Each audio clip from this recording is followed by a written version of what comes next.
Hi everybody, Debbie here with Garden Style. So I just came off vacation and spent a good portion of time on the coast of Oregon, and I was inspired by all the different grasses that I saw while we were on the coast. So I figured, why not? I'll come back and I'll do a video on grasses. So I don't know about you guys, I figure most of the nation has been in a major heat wave just this past week. We just got over ours yesterday, it got up to 93. So you think to yourself, what the heck can we plant in the middle of the summer? And grasses is a perfect plant that you can install practically any time of the year, as long as you see the foliage. But I usually get around to my grasses during the summer or the fall, and that way they're completely established by the following spring. So I have several varieties here. I'm going to go over some varieties for the shade first. Yes, you can get some beautiful grasses for the shade, and then I'll cover some sun grasses. And after that, I'll take you on a short little tour, as I have 2 or 3 other varieties of grasses already planted here in my gardens at home. And I'll just take you on a little tour to show you those and talk a little bit about those. So stay tuned, and let's talk grasses today.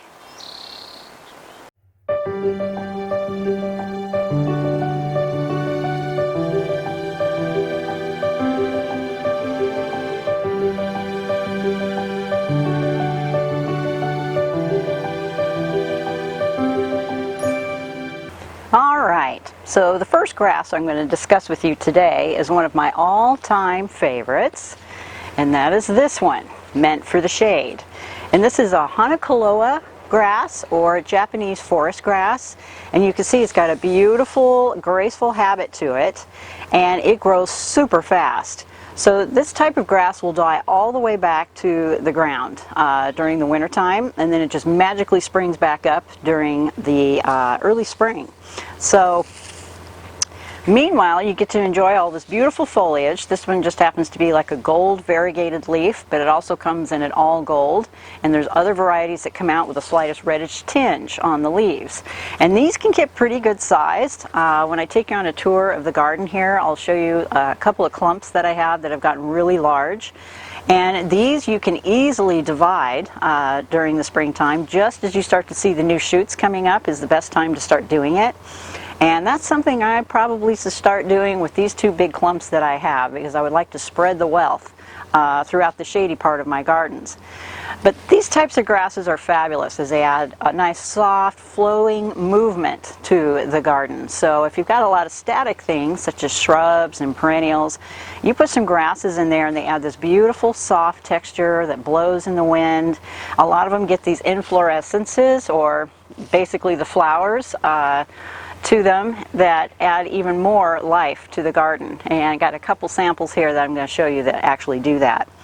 But this particular grass is hardy down to zone 5 through zone 9, and they can get up to 3 to 4 feet wide if you let them, and even wider than that if you don't divide them.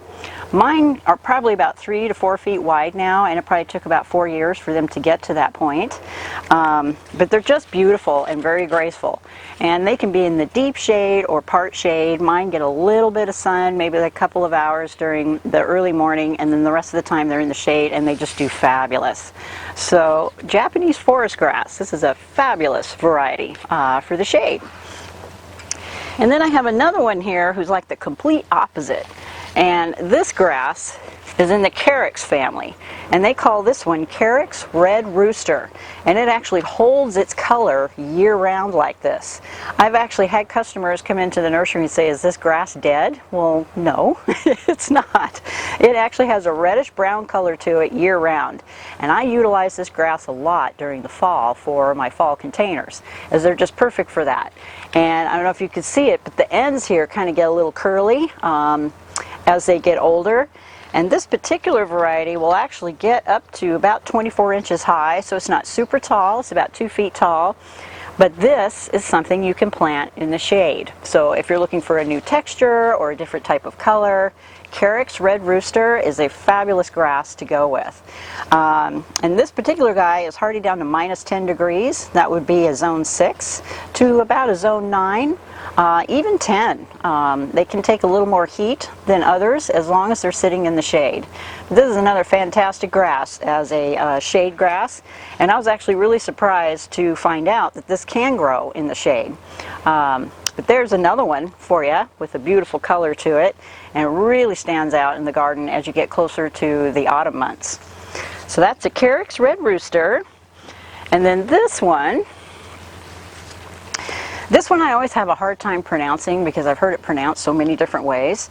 But this is called a lily turf, or Liriope, or Liriope. I've heard it pronounced all kinds of different ways.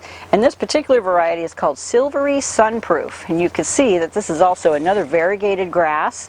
But the cool thing with this grass is it blooms. And it'll get its purple blooms on it during the late summer, early fall. So what a fantastic bonus when everything else is about done blooming to get a shade grass like this that'll actually give you some bloom.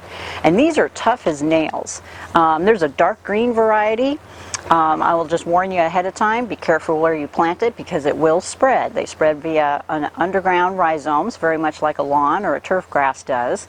And they make beautiful clumps. And I have every intention of planting a bunch of these along the two sides of my driveway because they can actually take pretty tough conditions as long as they're in part sun, part shade, or all shade. They're actually not too fussy where they go. This is another beautiful grass, and I'll pop a picture down in the corner there of what it looks like with its purple blooms. But another one that just does really well and is really tough. This would be great as a like a ground cover type of grass. If you've got an area that needs some sort of erosion control, this would be a great grass for that. It's super tough underneath trees. I plan to plant a few more of them underneath maple trees, that kind of thing, because they can take a little bit drier conditions once they're established. And the zone on this guy is also a zone 6 to zone 9. It'll get about 18 inches high. So they're great for the front of a garden border, along a driveway, an area where you need some erosion control. Lily turf, or Liriope, however you want to pronounce that. Okay, so let's move on to the sun. So this is a fun one for the sun, and it's extremely popular, I know, in our nursery. Let me see if I can get this down low enough, because it gets these beautiful plumes on them towards the end of the summertime and into the fall. And this is a Karley Rose, is the common name of this plant, and it's in the Pennisetum family. And these will completely die back in the fall, but as you can see, they get a ton of growth on them, and they grow so fast during the spring and the summer. And here it is, the end of July, and look, they're already getting their plumes on them. And they hang on to them forever, for a really long time before they finally die back in the fall. But the cool thing with grasses is they're super low maintenance. A lot of people don't know this, but I just leave mine throughout the fall and the winter, and then during the springtime, depending on the variety, as soon as I see a little new growth coming up, I'll cut them about 3 to 4 inches from the ground, and then they just snap right back and pop right back up. And this is another one that will form a really nice, neat, tight clump. And if you're going to go to plant these, plant several together so that you can create a statement. And this is one, again, when the wind blows, it just gives you that nice, soft, flowing movement to it. So Karley Rose is the name of this one, and of course I'll have the names of all of these sitting in the description box down below. If you're looking to see how to spell them, because I'll flash them up here on the screen, but you can see them again in the description box down below. And this one is good down to zone 4. So if you live in a colder region, this is a very hardy grass, and it's good up to zone 9. So Karley Rose, Pennisetum, or in the Pennisetum family. So another cute one for the sun. And then I have another one here. This is also a cute little guy, and a little bit tougher blades on this particular grass, so it forms really neat, nice clumps. It's evergreen here in our area, here in the Northwest. In other areas it may die back if it gets a little colder. But this is good down to zone 5 or minus 20 degrees as well. And they stay pretty small. They'll get 13, maybe 24 inches high and just about as wide. These are fantastic in the front of a border. So if you're looking for a different texture and some more movement in the garden, this is a fantastic specimen job for that particular use. And this one is called Carex, and it's an Evercolor Everglow is the name of it. Now these come in probably about 12 different types of colors, from anywhere from a dark green to a lime green to a gold. This particular one is actually kind of a green and white variegated, but it'll get a slight pinkish tinge to it in the autumn when the temperatures start to dive. So it gets a real pretty kind of goldish pink color to it. And I just love it. And that's probably why they call it Everglow. And it's in the sedge family. So yeah, there's another tough one here. I've accidentally run over mine with the lawnmower, or I've hit it with a weed eater, and it'll just spring right back and form new blades on it. And another question, probably a lot of you are going to want to know, is whether or not this is deer proof. It says here it is deer resistant. Some of these tougher grasses are, some aren't. Just be sure to read your tags, and it'll definitely let you know how it will hold up underneath critters. I do know it holds up pretty good underneath the lawnmower. So I've accidentally hit it with the lawnmower. Okay, so there's a quick introduction to some grasses I brought from the nursery here, and let's just take a little tour, and I'll show you several other varieties that I already have planted, and talk a little bit about them. So here we go. So here's a tough grass, and I planted this probably the first year I moved into my home, so it's going on about 6 years old now. And there's actually 3 clumps of this grass. This is called Miscanthus sinensis. Say that fast 3 times.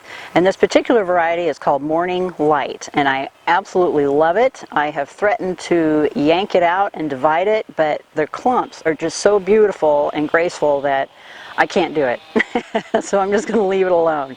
So I have literally taken a saw to the bottoms of them. I'm going to get up real close here so that you can see what the bases look like here.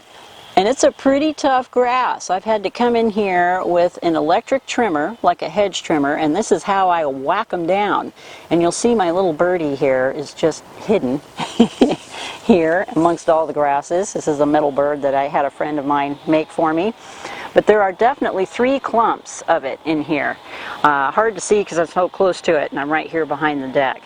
But what a graceful, beautiful grass, and this will get up to about 6 feet high, which is why it's here off the back deck. It's actually serving as a screen from my neighbors next door. And I have it planted in between a couple of Weigela shrubs in this deep burgundy color, so it makes a great contrast.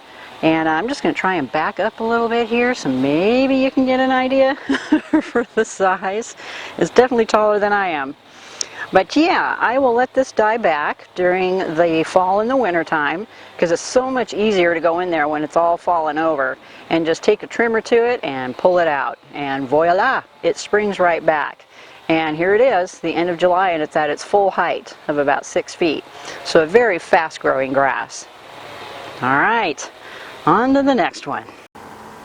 So here is a brand new grass. It's in the Carex family, and it's called Frosty Curls. So as I pan around here, this is part of my new garden that I've been putting in here in the backyard, and those of you who've been following me will probably recognize some of these things. But I planted an Atlas cedar right here. It's a serpentine cedar, so it's kind of in a squiggly shape, and I will be talking about those as we get closer to the cooler months and it's time to plant evergreens again. But he's kind of the centerpiece back here, and then I just surrounded him with the grasses. I'm going to back up here a little bit. But this particular grass I really liked because it really stands out up against darker backgrounds, and these particular ones are so tough. And here in the Northwest, they do stay evergreen. And these are hardy as well, down to zone 5 through zone 9. And these take full-on sun, and they don't seem to mind a bit. I'm just going to circle around here, but you kind of get a real good idea, especially with this one, how they curl on the ends. So they're real graceful. And their clumps will probably get about 2.5 feet wide, not real wide.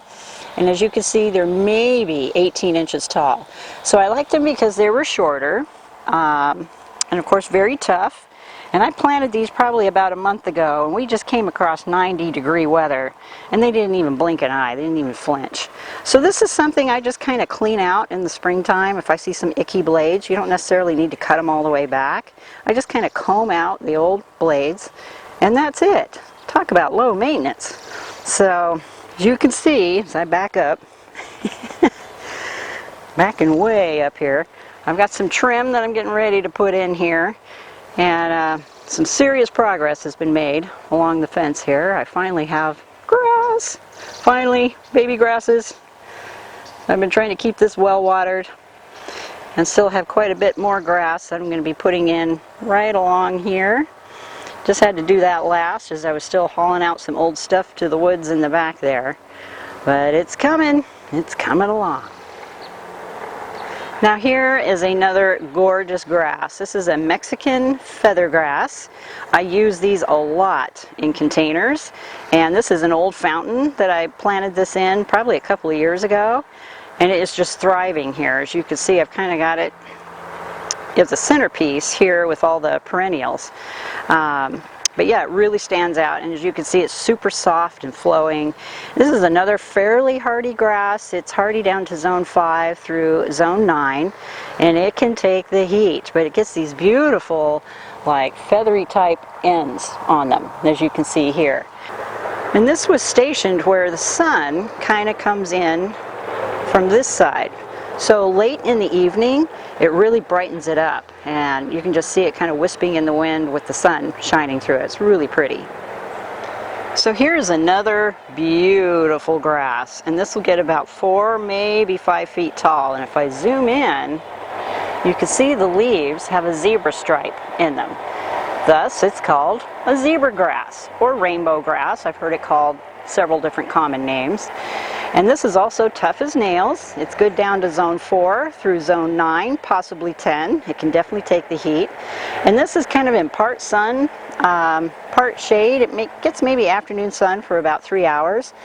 But again, it's stationed so that the sun will shine through it during the evening. And it really brightens up these blades. And I wish the sun was out right now. We kind of got some clouds today so that you could see it. But it's just a beautiful grass. I'm going to try and zoom out here without stepping on some other plants that might be in here to give you an idea how I have it. But this was planted just a couple of years ago, and you can see the clump's pretty good size now. And I needed something in the background there to just fill up space. But boy, is it pretty, and really pretty when you got the sun shining directly through it. And I kind of have it sitting underneath a mimosa tree way up there. But yeah, another super pretty grass, and just absolutely love it. So here are the 2 big clumps of the Japanese forest grass, or Hakonechloa grasses, that I absolutely adore. And these are probably almost 5 feet wide now that I'm taking a closer look at them. But you can see I have a hosta down here. It's a real shady area. And these are the ones that I've been wanting to trim, or actually divide up into separate clumps and then start lining them across my shade garden. But yeah, beautiful grasses that had a gorgeous texture, along with your shrubs and some of the harder textures like a hosta. They just really help to soften up the garden. All right, you guys, of course, if you have any questions or comments, you can leave those in the description box down below. Or you can email me at gardenstylenwest@gmail.com. And currently at our nursery, at Sunnycrest Nursery, we have all these grasses in stock. So hurry on by and get some planted. All right, the online store is still in the works. We'll definitely let you know when it's available.